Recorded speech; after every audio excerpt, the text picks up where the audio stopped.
Yo, what's up? This is JDFX. Welcome sa ating another video, and this time gusto ko lang sa inyo ibahagi yung settings na ginawa ko dun sa event Stella. Ayan, para sa mga gustong matuto dun sa intro or yung delay part na ginagawa ni Jumbo Manlag dun.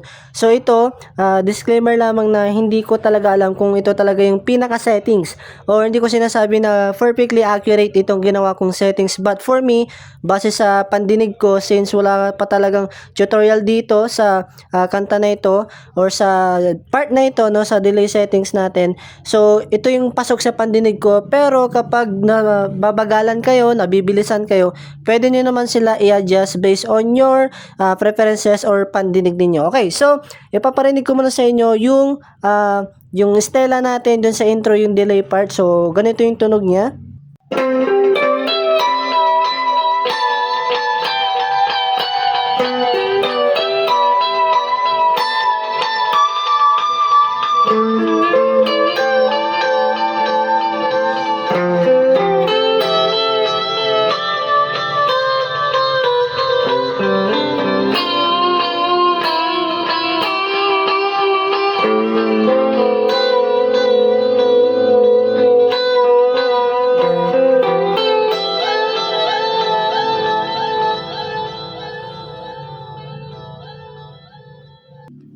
Okay, so let's start with settings. So ito yung preset na ginawa ko. So dito sa kanta na to, dito sa delay part, ay tatlo yung ginamit natin dito. So first, papatayin ko muna itong delay natin, para yung first delay lang muna yung maririnig. Kapag wala kayong Bossy 50 or Zoom MS50G, kahit anong delay, kahit anong multi-effects, kahit anong analog pedal man na meron kayo dyan, basta susundan nyo lang yung beat or yung bilis or bagal ng delay na maririnig niyo kapag wala kayong Bossy 50 or wala kayong Zoom MS50G. So our first delay, so ganito yung tunog niya. Yan. And for the users of Bossy 50, ganito mismo yung settings natin. Okay, so yung feedback nasa 12 o'clock, yung level nasa 3 o'clock, yung time naglalaro siya around 9 o'clock to 11 o'clock, parang ganun. Basta pakinggan nyo na lang yung delay na maririnig niyo. So ito yung first delay. Okay? And ito naman second delay natin. Patayin ko muna to, and then let's go with second delay kasi magbo-multi-tap delay tayo kasi dito eh. So ito yung second delay natin. Okay, mabilis siya. Papakita ko sa inyo yung settings natin sa Zoom MS50G. For Zoom MS50 users, ayan, so ito yung settings natin. So delay tayo, digital delay lang to ha. Yung parang yung ping pong niya nandyan, tapos naka trails din tayo. Okay, yun yung second delay natin. Ulitin ko, ganito yung second delay natin. Ayan, ganun siya kabilis. Tapos, kapag pinagsama na natin tong first delay and second delay natin, ganito na yung magiging tunog nila. So, para magiging dotted na siya, something. Ayan.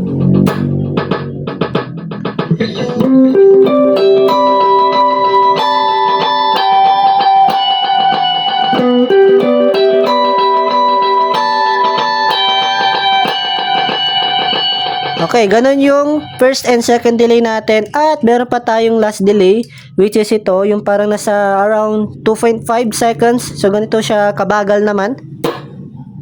Ayan. Kung papansin nyo, mababalan yung mix para hindi masyadong kapansin-pansin yung next delay natin. Ayan siya. Diba, ganun siya kabagal, and ganito yung settings natin. For our last delay, ganito naman sa Zoom MS50G natin. So, naglalaro siya sa 2.5 seconds. Yung feedback 30, pwede nyo dagdagan. Yung mix, pwede nyo dagdagan din dyan. Depende sa inyo. Sa ito naman, ganyan. And, pwede naman naka-off, pwede din naka-on. So, depende na yan sa inyo. Pero sige, try natin ng naka-on. At try naman natin na tatlo na yung delay na ginagamit natin dito. So, first delay, second delay, and third delay from the Zoom MS50G. So, ganito na yung tunog nila.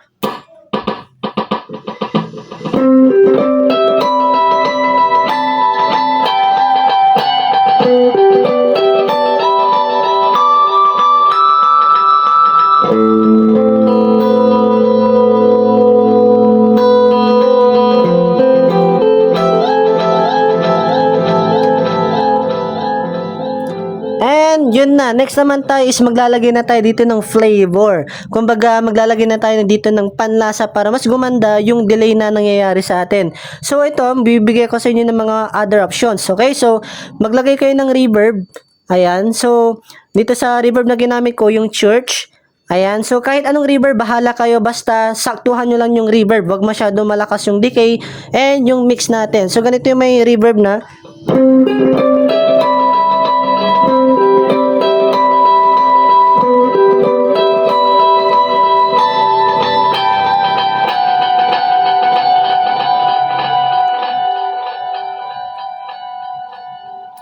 Okay, so ganun yung tunog natin kapag may reverb na. And ito, lastly, di pa siya last kasi may dalawa pa.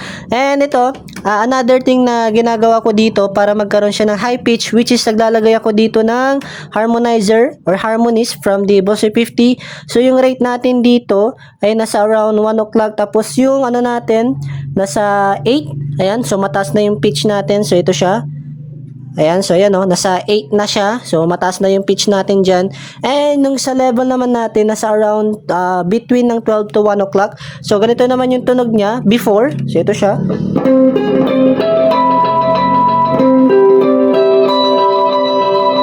And lagyan natin ng harmony para magkaroon siya ng high pitch.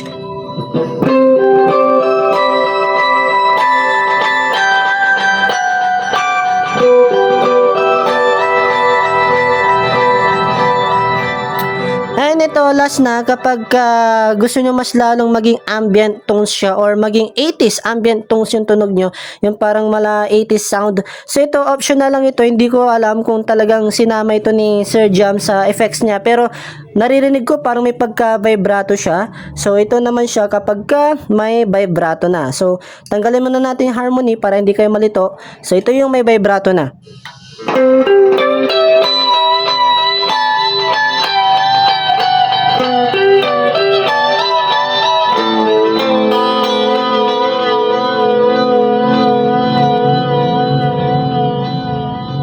At kapag gusto nyo naman malaman yung settings ko sa reverb, ganito naman siya. Ayan, so yung decay natin, mix. Pasensya na kayo, medyo nanginginig ako. Ayan. Tapos, ganyan siya. Tapos, doon sa vibrato naman natin, yung standard vibrato, pwede nyo naman i-adjust dito yung vibrato settings natin. Depende sa inyo. Ayan.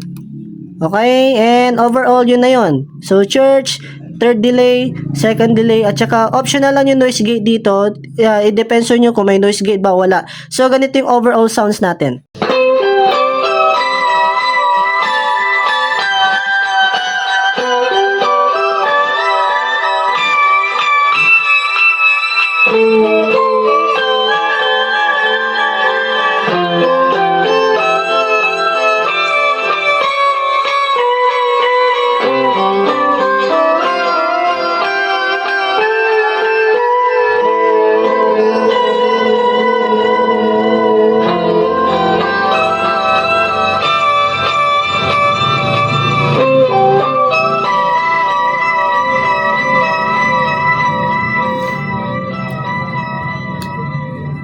At yun na yung even stela na ginawa ko dito. Sa totoo lang, hindi siya totally ganun na ganun yung tunog niya kasi mag-adjust talaga kayo dyan. Kung hindi pasok yung binigay kong settings sa inyo, yun, gawa kayo ng settings na pasok naman para sa inyo.